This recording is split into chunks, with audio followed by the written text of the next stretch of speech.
I need someone to explain what I saw on camera 7. Because my manager says camera 7 doesn't exist. And it never did. I took the night shift at a gas station off Route 9 in rural Ohio. The kind of place where the last customer leaves at 10 and the next one doesn't show up until 5 a.m. 7 hours of nothing. That's what they told me. The pay was absurd, $28 an hour to sit behind a counter and do nothing. I should have known something was wrong with that alone. But I was 2 months behind on rent. I didn't ask questions. My first night, the previous guy, Marcus, looked like he hadn't slept in weeks. His hands were shaking when he handed me the keys. He gave me a laminated card and said, "Follow every rule. Don't skip a single one, especially Rule 6.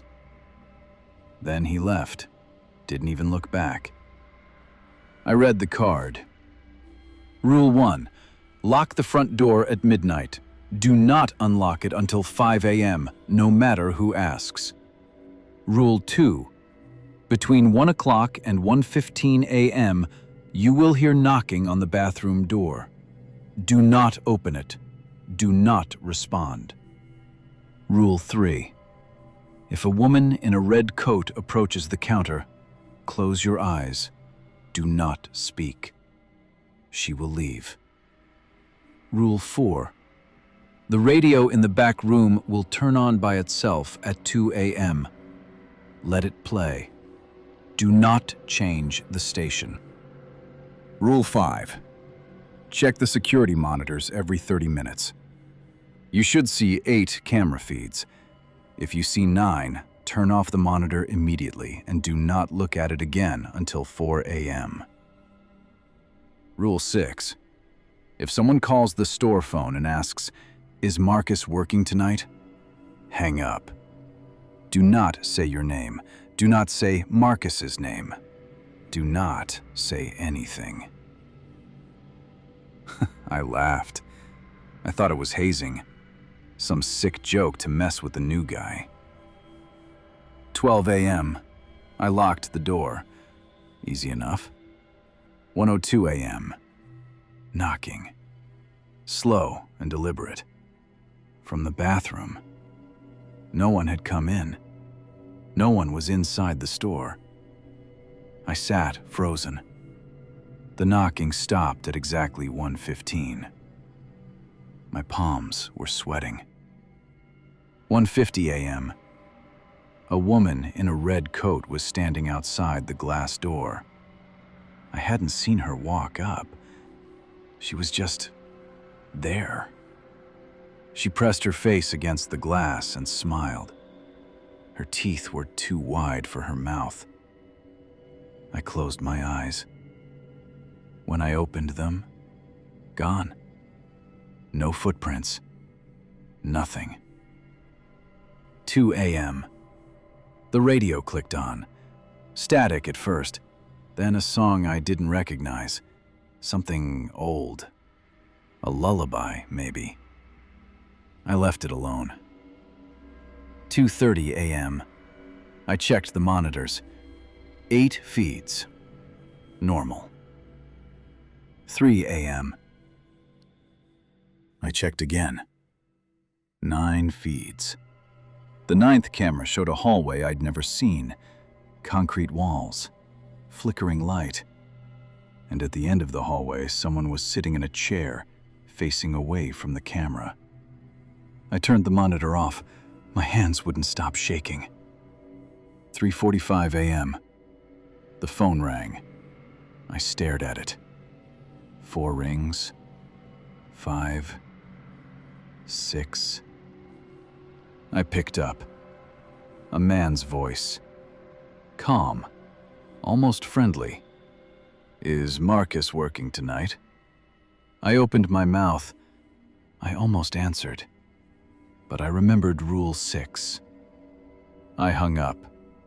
The phone rang again, immediately. I didn't answer. It rang 14 more times, then stopped. 4 a.m. I turned the monitor back on. 8 cameras. The 9th was gone. I exhaled. Then I noticed something on camera 4, the one aimed at the counter. I was on the screen, sitting in my chair, exactly where I was. But behind me, in the camera feed, there was a figure, tall, standing right behind my chair, inches away. I spun around. Nothing. Empty store. I looked back at the monitor. The figure was closer now. Its face was near my shoulder. It was smiling the same too wide smile as the woman in the red coat. I didn't move until 5 a.m. When morning came, I called my manager and quit. I told him about the cameras, the rules, the 9th feed. He was quiet for a long time. Then he said, "There are only 6 cameras at that station. There have never been 8. And we don't have a laminated rule card." I asked about Marcus. Another pause. Marcus quit 3 years ago. After his shift, he drove home and was found dead in his car. Engine running. Doors locked from inside. He had a smile on his face so wide, it tore the skin at the corners of his mouth. I never went back. But sometimes, around 3 a.m., my phone rings. No caller ID. And a calm voice asks, "Is Marcus working tonight?" Last week, I counted the floors of the hotel from the outside. There are 6. But inside, the elevator only goes to 5. And every night at 3 a.m., I can hear footsteps above the ceiling of the 5th floor. I work as a night auditor at the Graymore Hotel in Asheville, North Carolina. If you don't know what a night auditor does, it's simple. You sit at the front desk from 11 p.m. to 7 a.m. You balance the books. You check in the occasional late arrival. You survive the quiet. The hotel is old, built in 1923. It has that dark wood, brass elevator, red carpet kind of feel. Beautiful during the day. At night, it feels like the building is watching you. My first week was normal, boring even. But on my 6th night, I got a call. Internal line. The display read, "Room 614. I stared at it. Our rooms go up to 512. The 5th floor is the top floor. There is no room 614. There is no 6th floor. I picked up. Static, then breathing, slow and wet, like someone exhaling through a cloth. Then a voice, a man barely whispering. "I've been waiting. You said you'd come." The line went dead. I told myself it was a glitch, old wiring. This building is 100 years old. Things malfunction. The next night, 2:47 a.m., the call again. "Room 614. This time I didn't answer. It rang for 11 minutes straight. I counted every ring. Then silence. At 3 a.m. exactly, I heard it. Footsteps above the 5th floor ceiling. Not fast. Measured. Heel to toe. Heel to toe. Like someone pacing a hallway that shouldn't be there. I pulled up the security cameras. 5th floor hallway. Empty. Clean. Nothing. But I noticed something. At the very end of the corridor, past room 512, there was a wall. Plain wall. except on the camera for just a frame, maybe a quarter of a second. I swore I saw a door. Dark wood. A brass number plate. I rewound frame by frame. There it was. One single frame. A door. And it was open. Just a crack. Darkness behind it. The next frame, wall again. Night 8. I couldn't stop thinking about it. At 2 a.m., I took the elevator to the 5th floor. I walked the hallway. Rooms 501 through 512. Then the wall. I put my hand on it. It was cold. Not cool. Cold. Like touching the inside of a freezer. My breath fogged in front of me, but only near that wall. The rest of the hallway was warm. I pressed my ear against it, breathing on the other side. Slow and wet. The same sound from the phone. Then a knock. From inside the wall. One single knock, right where my ear was pressed. I ran. I took the stairs. I didn't stop until I was behind the front desk. 3 a.m. The phone rang. Room 614. I answered. I don't know why. The voice again. Clearer this time, almost sad. You were so close. Why did you leave? I started researching the hotel. County records, old blueprints. What I found made my stomach drop. The original 1923 blueprints showed 6 floors. The 6th floor had 12 rooms, 601 through 612. But there was a handwritten addition, in pencil, barely legible.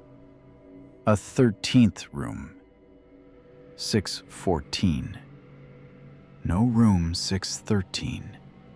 It skipped straight to 614. In 1951, a fire broke out on the 6th floor. One guest died, a man named Edward Cales. He was found in a room that, according to the official floor plan, did not exist. The fire report listed his location as undesignated room, East Corridor. After the fire, the hotel demolished the entire 6th floor, sealed it off, rebuilt the roof on top of the 5th floor. They didn't just close the 6th floor. They erased it. No records, no mention in the hotel's history. Nothing. But Edward Cales died up there, in a room with no number, and no one ever came to claim his body. Night 12. I had made up my mind. I was done. Last shift. 2:55 a.m. I was finishing paperwork. The lobby was dead silent. Then the elevator dinged. I looked up. The brass arrow above the elevator door was moving. It passed 3, 4, 5, and kept going. The arrow stopped in the empty space above the 5, a floor that doesn't exist. The cables groaned. Then it started coming back down. 5, 4, 3, 2, 1. Lobby. The doors opened. The elevator was empty. Almost. On the floor, in the center of the elevator, there was a brass key. Old-fashioned, the kind the hotel hasn't used in decades. Engraved on it, 614. I didn't touch it. I walked out. I left my badge on the counter.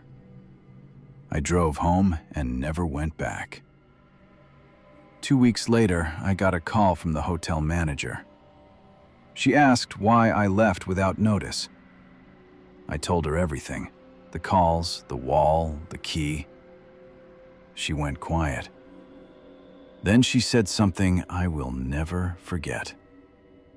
There was no key in the elevator. We checked the cameras from your last night. She paused. But we did see something.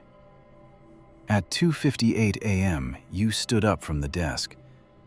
You walked to the elevator. You got in. The doors closed. The elevator went up and didn't come back down for 7 minutes. When it came back, you walked out, sat down, and continued working like nothing happened. I have no memory of this. None. But that night, I found something in my coat pocket that wasn't there before. A brass key, engraved 614. And on the back, scratched into the metal in tiny, uneven letters, you said you'd come back. The woman in Unit 37 has been paying rent for 11 years. Cash. Exact amount. Slipped under the office door on the 1st of every month. But when we finally opened the unit last Tuesday, there was no storage inside. There were stairs going down, and at the bottom, I could hear my own voice talking. My name's Danny. I work the night shift at a self-storage facility in Tucson, Arizona. Desert Arc Storage. 200 units spread across a fenced lot on the edge of town. Past us, there's nothing. Just sand and darkness for miles. The job is dead simple. Sit in the office trailer, watch the gate camera, make sure nobody breaks in. Occasionally, a trucker pulls up at 2 a.m. needing to grab something. That's the most exciting it gets. I took the job because I'm finishing my degree online and I needed hours where nothing happens. For 3 months, nothing did. Then I noticed Unit 37. Every facility has a map, a grid showing which units are rented, which are vacant. Unit 37 has been listed as occupied since 2013. Rented to a woman named Diane Holt. No phone number on file. No email. Just a P.O. box that, when I checked, hasn't been active since 2016. But every month, first of the month, without fail, an envelope appeared under the office door. White. No writing on the outside. Inside, exactly $85 in cash. The right amount for a 10 by 10 unit. My manager Greg said he'd never actually met her. Neither had the guy before him. Neither had the guy before that guy. The account just existed. Money kept coming. Nobody asked questions. I became obsessed. Not because it was suspicious, because I worked 7 hours a night with nothing to do. Diane Holt became my project. I checked the gate camera logs. The camera saves 30 days of footage. I went through every single night. Nobody approached the office. Nobody slipped anything under the door. But on the 1st of each month, the envelope was there. One night in September, I walked out to Unit 37, Row D, middle of the lot. The unit had a padlock on it, old, rusted, like it hadn't been touched in years. The roll-up door was standard, same beige metal as every other unit. But it was cold. Not the door, the air around it. In Tucson, at night, in September, it's still 85 degrees. Standing in front of Unit 37, I could see my breath. I pressed my ear to the door, humming, low and constant. Not mechanical, human. Someone was humming a melody I almost recognized. A nursery rhyme, maybe. It was coming from below the unit, not inside it. Below. These units don't have basements. They're concrete slabs on dirt. There is no below. I stepped back. The humming stopped the instant I pulled my ear away. Like it knew. I told Greg. He shrugged. He said as long as the money keeps coming, it's not our problem. Company policy: never open a paying unit. But I started noticing other things.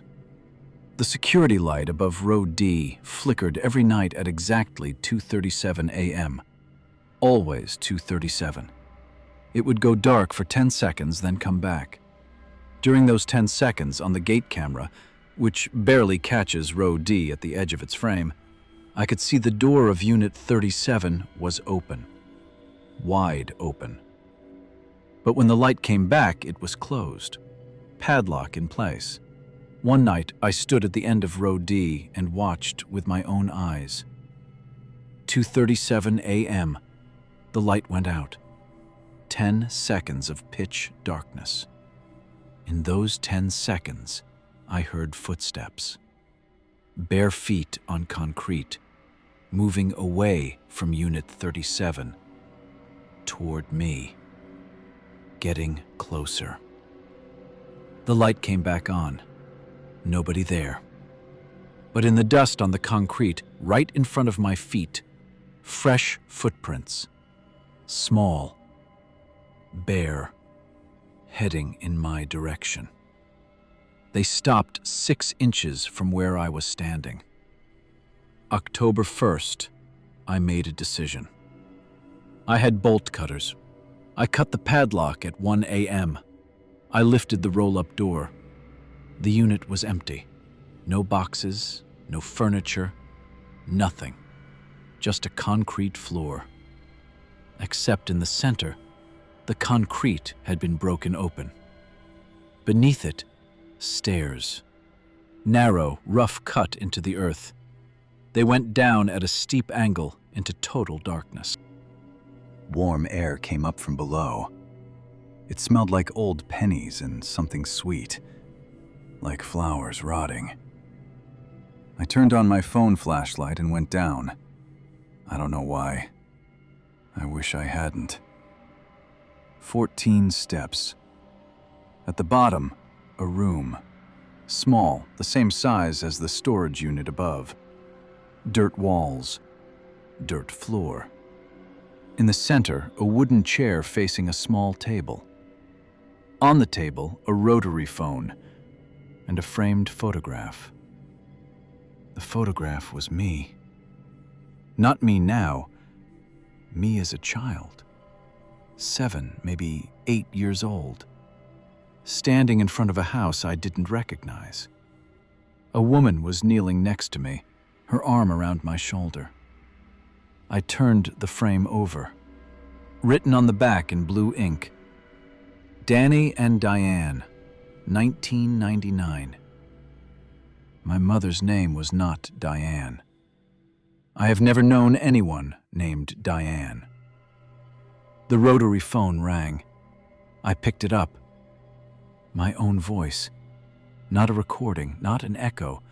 My exact voice said, "You need to stop looking, Danny.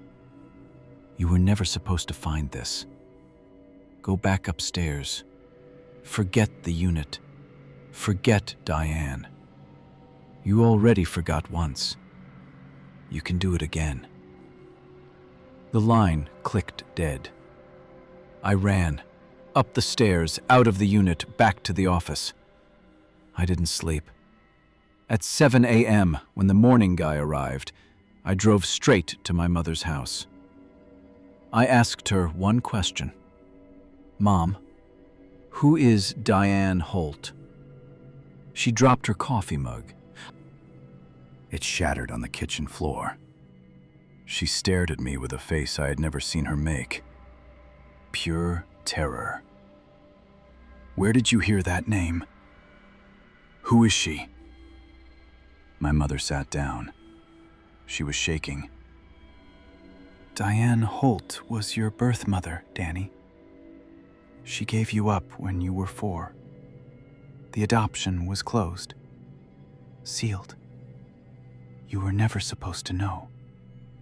She disappeared in 2013.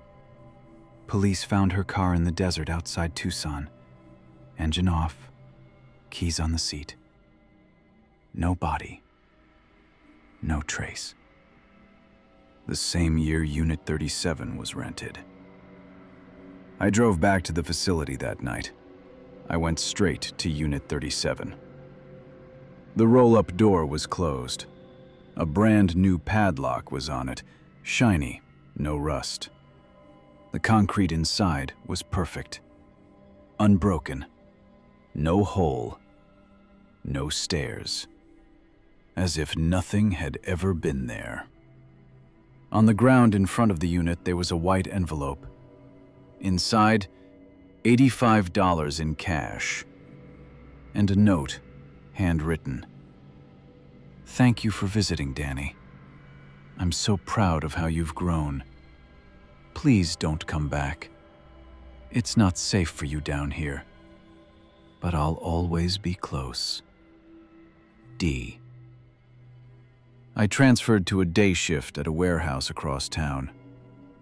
I never went back to Desert Ark storage.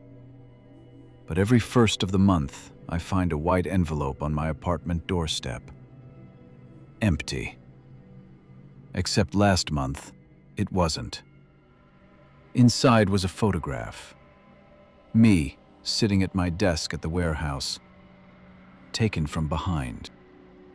And in the reflection of my computer screen, barely visible, a woman standing right behind me, smiling.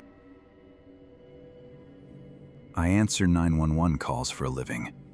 Last Thursday, someone called from my home address while I was sitting in the dispatch center. The caller ID showed my own phone number. And the voice on the line was mine, begging me not to go home tonight. I work overnight dispatch for a county sheriff's department in rural Montana. The shift runs from 10 p.m. to 6 a.m. Most nights, it's drunk drivers, domestic disputes, the occasional bar fight. Nothing that keeps you up at night. I've been doing this for 4 years. You develop thick skin. You hear people on the worst nights of their lives, and you stay calm. That's the job. But 3 weeks ago, the calls started. The first one came at 3:12 a.m. on a Tuesday. I picked up. Standard greeting. 911, what's your emergency? Silence. Then static. Then a man's voice, calm, almost bored. He's standing behind your chair, Kevin. My name is Kevin. We don't give our names on 911 calls. The caller ID showed unavailable. No number, no location ping. Nothing. I spun around. Empty room. Just me and 2 other dispatchers, both on calls, both across the room. I logged it as a prank. Traced nothing. Moved on. Wednesday, 3:12 a.m. Same time. Another call. He's closer tonight, Kevin. You should check the parking lot camera. I pulled up the parking lot feed on my monitor. My car was there. 3 other cars. Empty lot. Sodium lights buzzing orange. But in the far corner, just at the edge of the light, a figure. Standing still, facing the building. Arms at its sides. I zoomed in. The resolution was garbage. I couldn't make out a face. I sent a deputy to check. By the time he arrived, 4 minutes later, no one was there. No footprints, no tire tracks in the gravel. Nothing. Thursday, 3:12 a.m. You sent someone to look for me, Kevin. That was a mistake. Now I know you can see me. Friday, 3:12 a.m. Your front porch light is burned out. You should fix that. It's very dark at your house right now. My front porch light had burned out 2 days earlier. I hadn't told anyone. I drove home at 6 a.m. doing 90. The house was fine. Doors locked, windows shut. But on my front porch, right below the dead light, there was a single footprint in the dust. Bare foot, larger than any normal human foot. The toes were too long. I measured it with a tape measure. 14 inches. I installed a Ring camera that afternoon. I didn't sleep.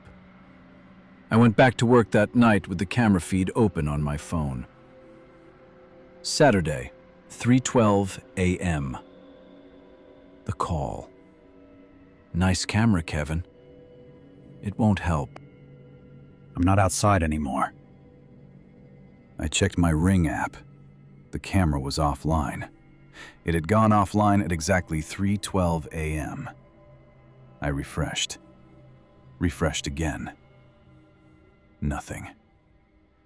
At 3:14 a.m., the camera came back online. The footage from those 2 missing minutes was gone. Except for a single still frame the app had auto-captured as a motion alert. My front door was open. Wide open. From inside the house, in the darkness of my hallway, 2 small points of light reflected back at the camera. Eyes. At a height of roughly 7 feet, I called my neighbor, asked him to check my house. He went over with a flashlight and his hunting rifle. The front door was closed, locked, deadbolt engaged. He checked every room. Nothing. But he told me something that made my skin crawl. Your hallway mirror is broken, Kev. Cracked right down the middle. Looked like someone punched it from the other side. I hadn't touched that mirror. It was fine when I left for work.